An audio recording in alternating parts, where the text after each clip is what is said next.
Or do this. Hello, we are now recording. Patrick from Dad Guild here, and I'll be cooking along with Ariel. And I'm not the cook. I'm not the feature person of this. I'm just the Dad Guild dad following along today. So I will turn it over to Ariel to get it started. Hello, I'm Ariel Voorhies, and I am a parent in South Burlington, and I'm fairly new to the Vermont, Burlington area, but I'm really excited to be teaming up with Dad Guild to help level up some cooking skills with the local dads, or maybe the Vermont dads, or maybe national dads, anyone who's watching this later. So, what we have decided to do is a series of family-friendly meals that I'm going to walk you through and prepare with you. It's going to take an hour or less. This particular recipe, I believe, will take less time. And we have plenty of time for Patrick to be the representative from the dads who are asking questions or, checking to see whether this works or whatever. But this is the first of three cooking sessions that we're going to do. The first one, the first recipe that we chose is crisp gnocchi with sausage and peas. Um, and it's so great and so high reward and so simple that it doesn't even involve like any chopping. So, I was checking the recipe to prepare for this class. I went to get my knife out. I realized I'm not even going to use my knife. Like this is so unusually simple for a recipe that I do in my work, and it's perfect for a busy family. Before I move into the recipe, I guess I should say a little bit more about who I am and what I do. My business is a personal chef business called Gather Round Chef Service. And we operate in the Burlington, Chittenden County area. We specialize in providing custom cooking for busy families. So we pack the fridge or freezer with completely custom menus that can navigate around any family's dietary restrictions. The way that I do that is that I'm cooking in your home so we can avoid any kind of contamination or sensitivities, allergies, or just things that your family doesn't like. Um, but I also have a background in teaching. So before I became a chef, I was a high school teacher. So I really love still teaching people. It's just that now I've transferred my teaching skills to the culinary world instead of high school English, which is what I used to do. So I hope that gives a little bit of context about who I am, why I'm here. I'm really excited to be here with the Dad Guild because busy families are my people. So when Patrick asked me to come Yep. up with recipes about that might suit a busy dad or a busy parent who's just trying to like get something on the table really quickly that they can be pretty confident their kids will actually eat. I had tons of recipes to go. So I'm excited to share this one with you. All right, Patrick, you're the representative of the dads here. Yes, Are you ready? I'm ready. Okay, so we have our recipe crispy gnocchi with sausage and peas. And this recipe is making really good use of store-bought gnocchi, which I use frequently when I am crisping it up, right? Um, Purists might say, well, you can make your own gnocchi. It's so easy, right? It's Mhm. sure, it's like not technically difficult, but it takes a lot of time. And also, when you know that you're just going to put it in a pan and crisp it up, I actually prefer the store-bought kind to homemade because it's drier. Okay, so it's gonna fall apart less. It's like less likely to fall apart. So what we're gonna do here is we're gonna just open up the package. Packages, standard packages have about 17, 18 ounces in them. And so that's what you should shoot for. And we're going to be crisping up the gnocchi in a frying pan. So I don't know if you heard the clicking, but I just turned on my stove and I'm letting my 12-inch pan heat up with a fair amount of olive oil. Okay. The recipe recommends 3 tablespoons, but I never measure olive oil. I just measure with my heart. Um, you Can want, we see how much you put in? I feel like I always put too much oil in. there's never, right? So it's Okay. a good amount, you know. Um, Okay. one conversion measurement that you should have Hmm. in the back of your mind, or that's really helpful to have in the back of your Hmm. mind, that there's 16 tablespoons in a cup. So when they say 4 tablespoons, that's like roughly a quarter cup. So if you are someone who can visualize a quarter cup more easily than you can a certain Mm. number of tablespoons, then that's really helpful. I use that measurement. I bring that measurement to mind all the time. So when it's calling for three tablespoons, that's like a little less than a quarter cup. Hmm. All right.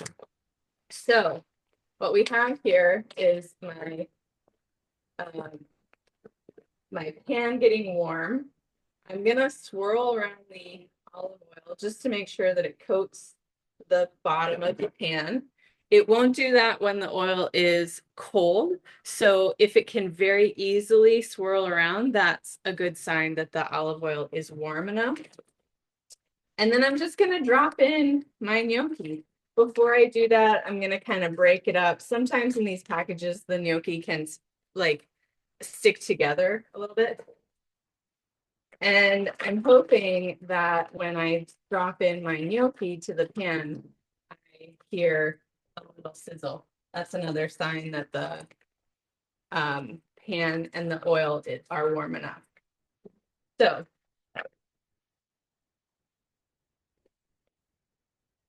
that's what we're doing.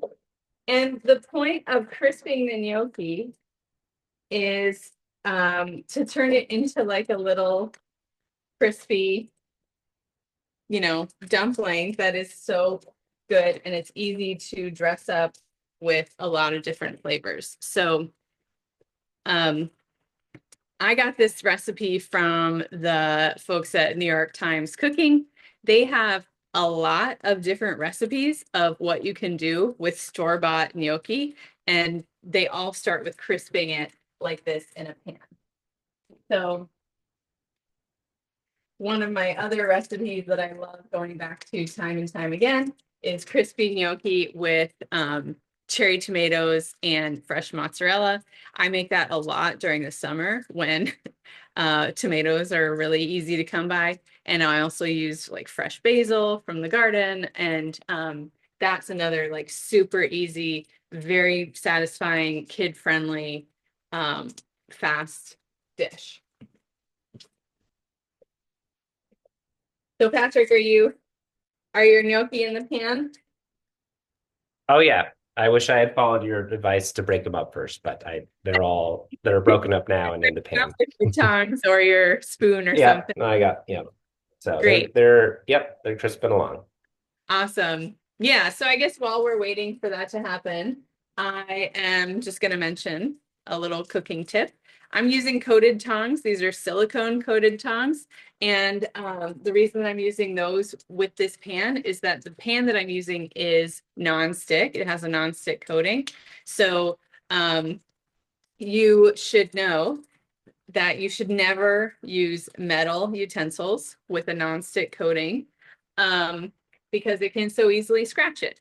And once a nonstick coated pan is scratched, it's like not good to use anymore. So in order to extend the life of your pan, you should only be using wooden utensils or silicone utensils or other kind of non-metal utensils. So here I have metal tongs, but the like grabby part is coated with silicone. Okay, So so would metal ones go well with metal ones then, or when is the time to use the metal tongs? yeah, metal tongs I use for my like traditional, like not non-stick kind of pans. Okay, so what I'm showing you here is the one gnocchi that I just pulled out that's browned. You're looking for kind of like a golden brown. So once you've gotten a few minutes in the pan and your gnocchi are golden brown, you can toss them about. You can either toss the whole pan or you can use your tongue to toss so that they can brown on another side. Another thing to do that the recipe asks you to do is just to cover the pan for a minute or so and let the gnocchi brown up that way. So you can see here, my kitchen is a parent's kitchen, it's no frills. I got my all my stuff on the fridge still, I got like stuff on the counter, and I wanted to point out that this pan, this sort of lid, does not match the pan that I am using, but it fits the dimensions. So there are standard dimensions. You don't have to have a matching set of anything. And so if you've got, if a recipe asks you to cover a pan and you don't have a lid that came with that pan, nobody's gonna be checking to see whether you've matched it. So I'm tossing it about once more. You should have a gentle sizzle sound without, feeling nervous. Nope, that's exactly what I would say. That's the exact adjectives I'd be using, a gentle sizzle. Gentle sizzle. Yep. Yeah, If your gnocchi are getting black, then you should yeah. back off the heat. Right now, my heat is at medium. Okay. You're semi-reading my mind. You're looking for a golden brown. And I know firsthand how we can try to rush as parents to like just blast the heat and try to get dinner done faster. Eh, It doesn't actually work that way. So this is still going to be a really fast and very easy, simple dish, even if we use medium heat. It's the only difference is that we're just not going to burn our gnocchi. I found that same rule applies for trying to get out of the house. When I try to get out of the house in the morning, if I rush, it takes longer. And if I just go at a normal pace, in the end, we actually leave on time. Rushing Absolutely. takes longer. And if you get upset and you yell, then you have to take all the time to like soothe your kids when they get upset about it. Oh my gosh. It's it pays to stay calm. All right, so here I'm just gonna point out the example gnocchi again, and then I'm gonna put it back in the pan so it doesn't get lost. It doesn't get left out.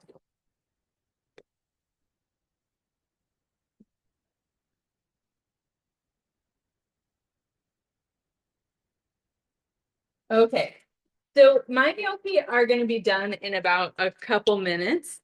And when they are done, what I'm going to do is I'm going to transfer them to a bowl. So I'm just putting them in this glass bowl. It doesn't have to be glass. I just chose glass today because that's what I've got. And also it is more visible to the viewing audience. But I do have some glass bowls that are like just like Pyrex mixing bowls. And I often use them to prepare food and then store them later because they have lids that, they can, I can use the lids to cover stuff when it's in the fridge.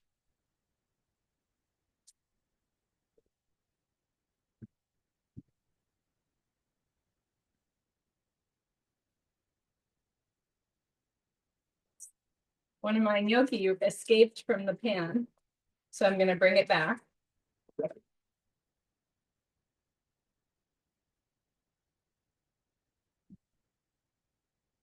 And you should be noticing that your gnocchi are not only changing in color, but they're also kind of getting a different texture. So the texture is kind of, I don't know, I would describe it as like matte or dry on the outside. And then like when you toss your gnocchi about, you can kind of hear that they're a little bit hollow inside as they interact with each other. Is that what you're noticing too, Patrick? Yep. No, they're definitely like bouncing. They sound more firm. Yeah, great.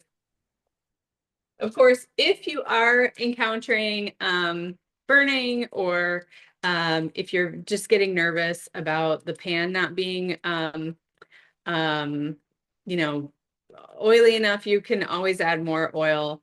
But I noticed that the gnocchi kind of absorb however much oil you're willing to put in there. So don't put too much in there because then it will just go right into the gnocchi.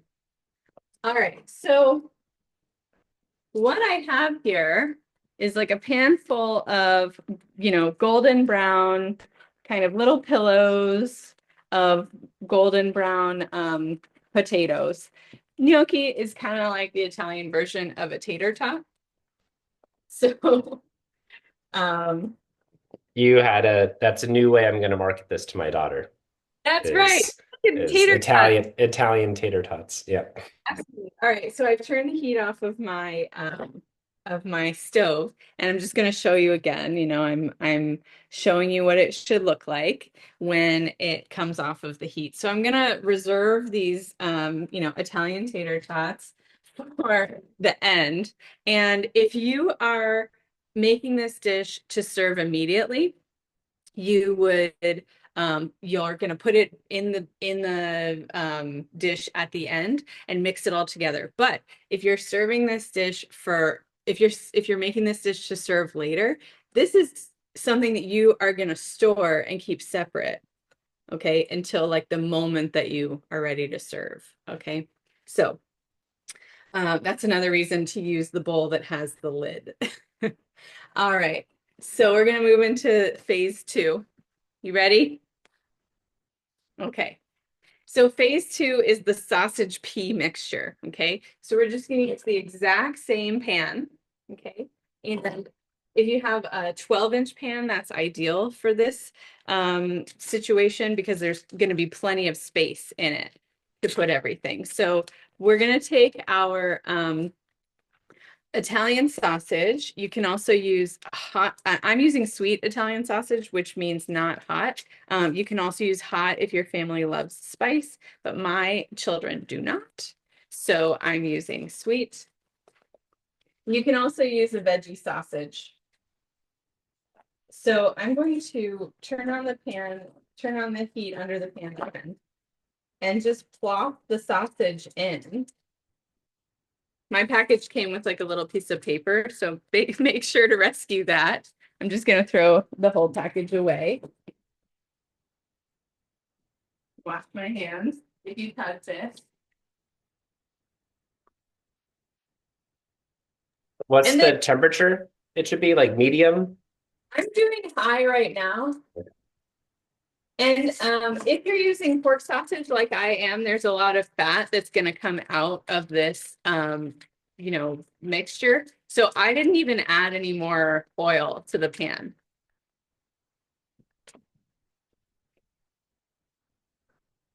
Of course, if you're using like a chicken sausage or a turkey sausage, there's going to be less fat to render. And if you're using veggie sausage, there's even less. So you should use more olive oil in between steps if you're in that situation. So we're just crumbling up. I'm using my tongue to sort of break up the sausage. There's really no elegant way to do this. So just in case you were wondering about anyone watching you and policing you, you just do your best, right? Every minute or so you come back and you break up more of the pieces.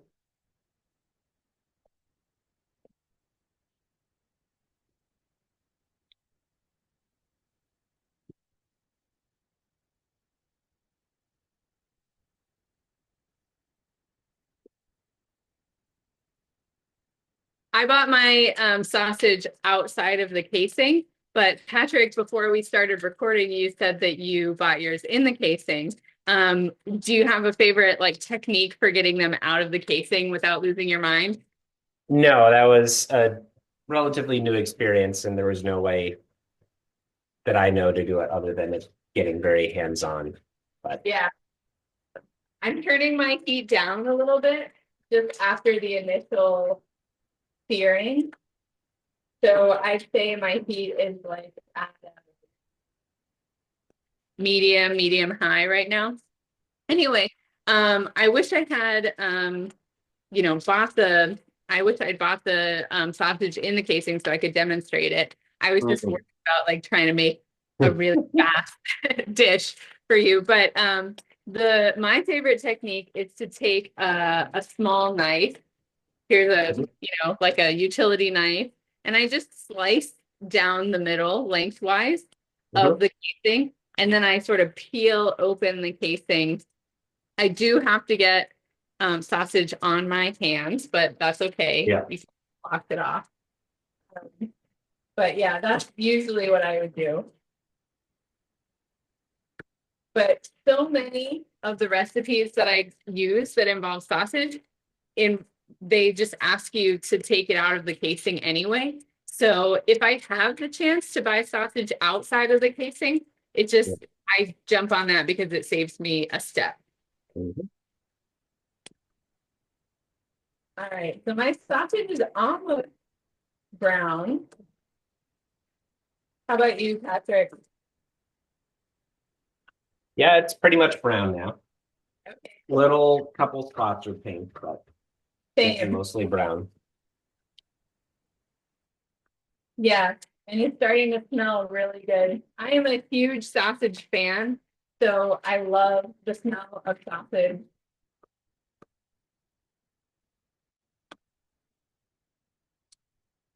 I imagine if your family isn't so into sausage, you could just use ground meat or even like chopped up pieces of chicken or something.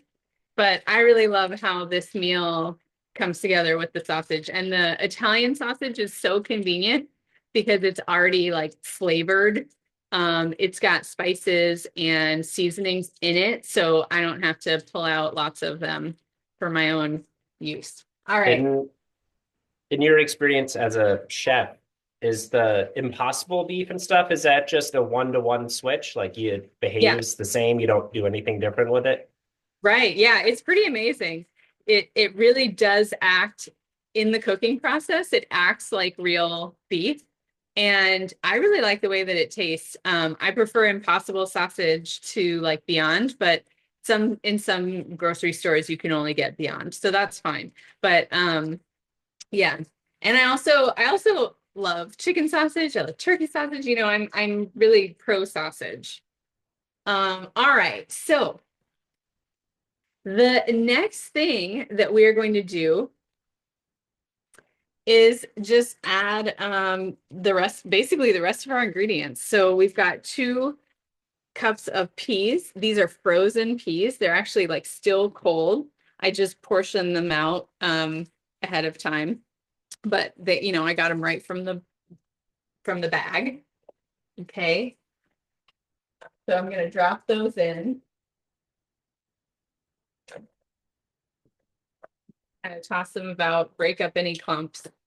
And then I'm going to add in some Dijon mustard, some white wine that I get from a black box because I can keep it in the fridge even when I'm not drinking it. Although I will tell you, I have a wine merchant friend who is who really loves black box like for drinking, and he said like there's no need to just use it for cooking. You can drink this stuff.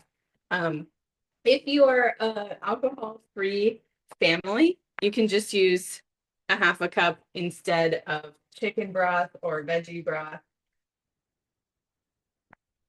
And you can do that in any situation in a recipe that calls for white wine. You can substitute chicken broth or veggie broth. You said 1/2 cup. A cup. Yeah. So I happen to have out my quarter cup measure. So I did two of them. And I'm also putting in a tablespoon of Dijon mustard. Mm. So I'm going to grab my tablespoon measure. But for those of you guys who are very familiar with cooking or are visually, you have like a good sort of visual measurement skills, a tablespoon is like a big, big dollop. I have to bang on my Dijon mustard to get it to come out because I'm kind of at the bottom um of my container. But I'm adding 1 tablespoon of Dijon mustard. We've already got that half a cup of wine in there. We've already got the peas. And we're going to simmer until the peas are cooked, they're sort of heated up, and until the wine is not so like alcohol smelling. The nice thing about this recipe is, other than the gnocchi, which we don't usually have on hand, I usually have some kind of sausage in the freezer and certainly peas there, so other stuff, the mustard. So I didn't really have to get that many things, which is always the biggest barrier, is like, Yeah. what do we just, what can I do with what I have? Yeah, same here. And I actually do keep this store-bought gnocchi on hand because it's so Mm, useful. And this is I'm going to show the package again. This is shelf stable, which means hmm that it can stay in my pantry for, several months. And I don't have to worry about when it will be used. I just know that eventually it's going to come up in a situation where like I need something, I need to do some kind of dish right hmm away. Um, yes, but you're so right. I always have Dijon mustard. I always have peas in the freezer. I usually have sausage. Yeah. And then as I mentioned with this black box of wine, like these little guys of wine make it possible for me to always have some white wine for cooking, just like a half a cup at a time, a quarter cup of it at a time. I don't have to worry about opening a bottle and hmm feeling like I need to drink it or convince my spouse to drink it or So this is really good. If you are just using the wine in a cooking situation, this really can stay in your fridge for a long time, even though it's not like the freshest to drink. All right, so here we have a, a vigorous simmer hmm on our wine and pea and Dijon and sausage mixture. Okay.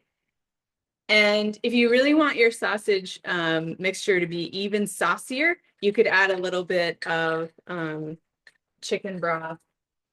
So I'm adding about a quarter of a cup. The recipe asks you to add up to, half a cup if you want. And the reason that I have my chicken broth in a measuring cup is because the kind of chicken broth that I love to use is this better than bouillon concentrate.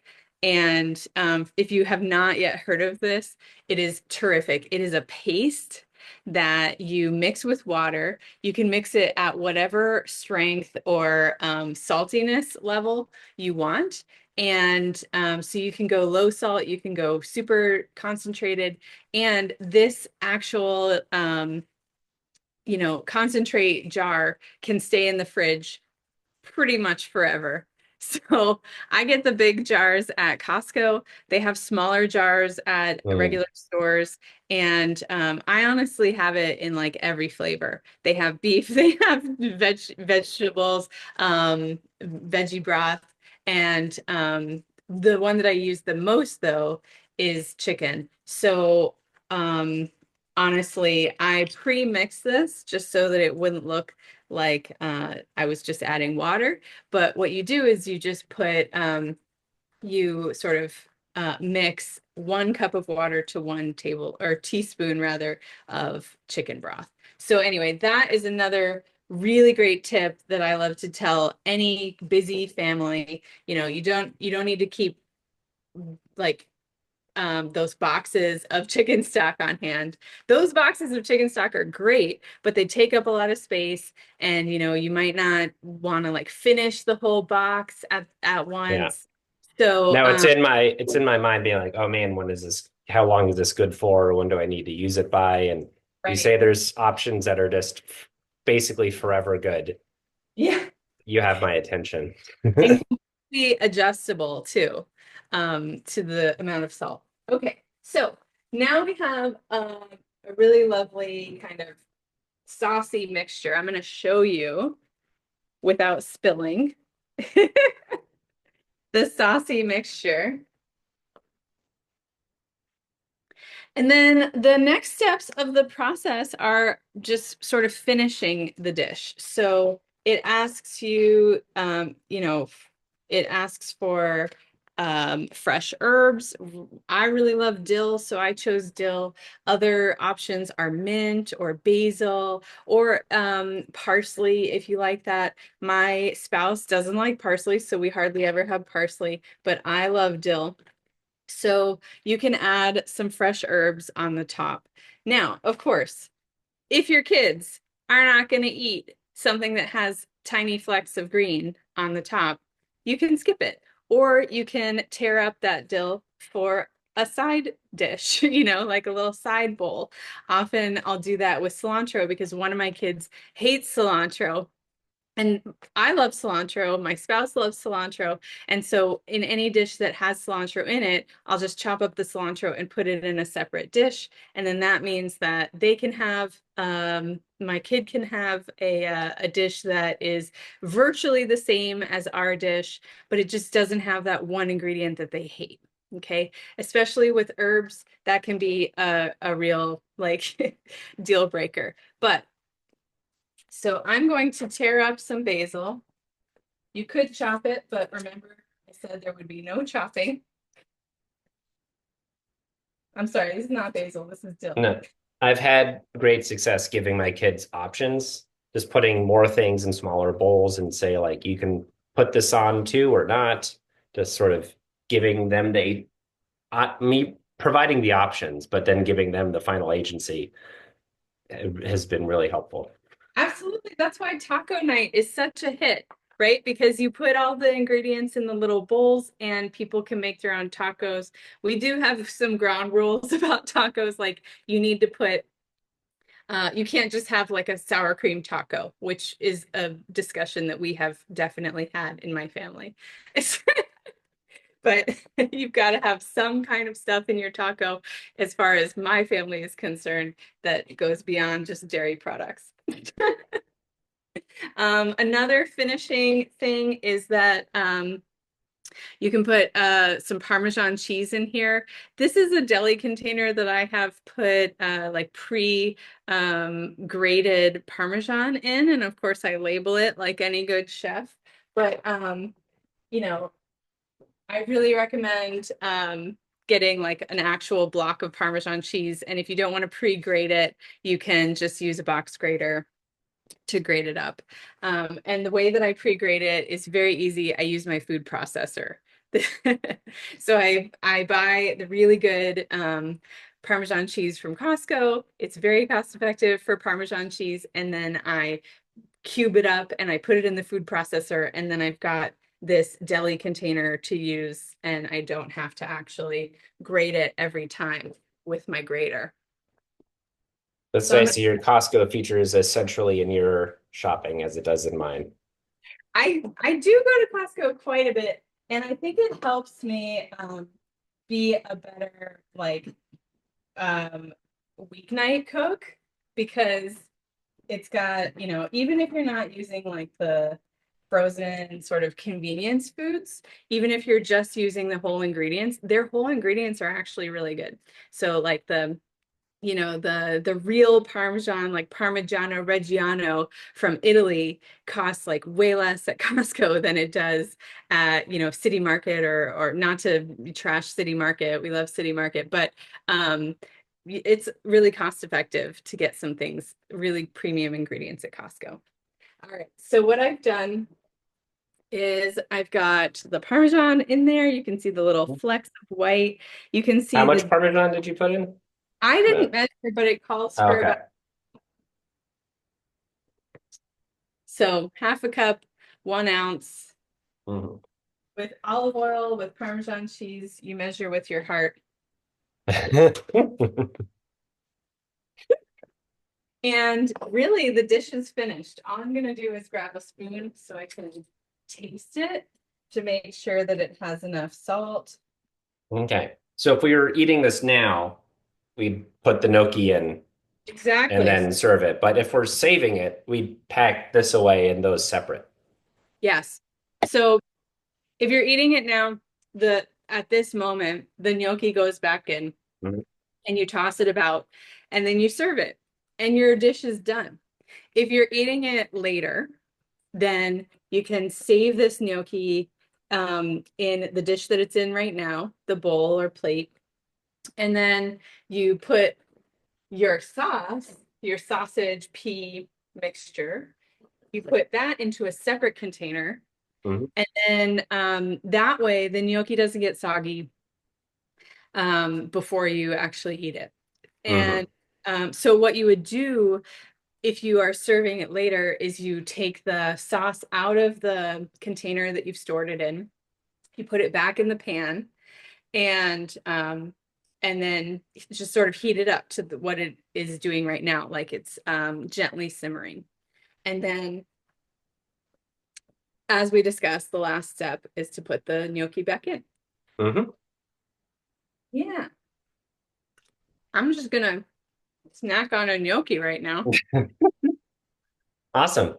Well, that's definitely helpful, and it gives me a sense to maybe try to do more pre-cooking when I have maybe just regular conference calls and just kind of pre-cook in the background and set stuff aside rather than always try to cook in the moment. That's right. Yeah. And we already established with your headphones that they are not letting in a lot of Yeah. ambient noise. So if you're on a Zoom Yeah. call with anyone else, no one's going to know that you are Yeah. sizzling some sausage right now. Patrick, do you want to show us your pan? Yep. This is going to be my lunch, which is why I did it all together, Yeah. but that's what we got. It looks awesome. Maybe a slightly darker brown than not Oh, maybe not quite nice. golden, maybe dark brown, but I think it'll be fine. It looks great. Yeah, I'm actually gonna have this for lunch right now too. So I'm going to add in my gnocchi Mm. and toss it about right now. Ooh, yeah, since we waited a little bit, the Parmesan is melty now. Uh, This is gonna be good.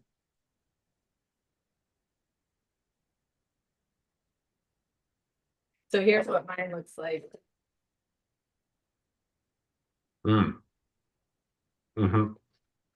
The the sauce is kind of has gotten thicker with the addition of the combination of the fat from the sausage, the a little bit of wine still there that hasn't cooked off yet, and the chicken broth and the melty Parmesan going on. Hmm. So it's a nice, thick, brothy kind of sauce.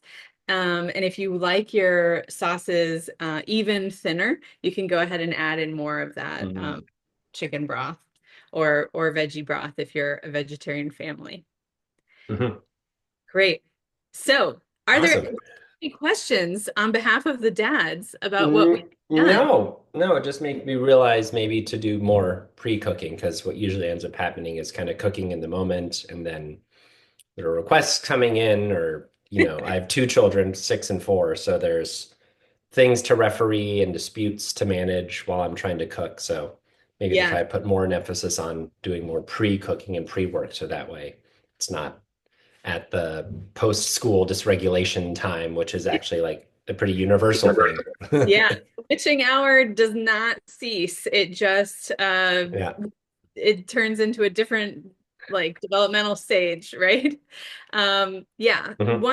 one way that I like to harness my kids' attention if they are interested in being with me in the kitchen during this time is I ask them to measure stuff. So for instance, you could ask them to pre-measure your Parmesan Mm.